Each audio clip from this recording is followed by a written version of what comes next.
দেশের বাইরে গিয়ে সুপারস্টার শাকিব খান ধর হচ্ছে না মানে একই বললেন। বিস্তারিত জানতে ভিডিওটি না টেনে দেখতে থাকুন। অনেকটাই সুন্দরভাবে সুপারস্টার শাকিব খান সিনেমার কথাগুলো বললেন।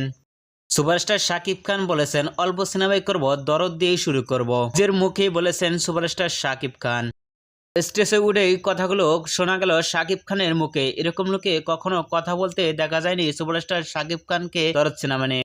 দেশের বাইরে গিয়ে সুপারস্টার শাকিব খান বলেছেন, আমি যদি হলে যাই তাহলে আমার ভক্তরা ছবি না দেখে আমাকে দেখতে থাকে। নিজের মুখে এই কথাগুলো বলছেন। ভিডিওটি মুহূর্তের মধ্যে সোশ্যাল মিডিয়ায় ভাইরাল হয়ে পড়ছে।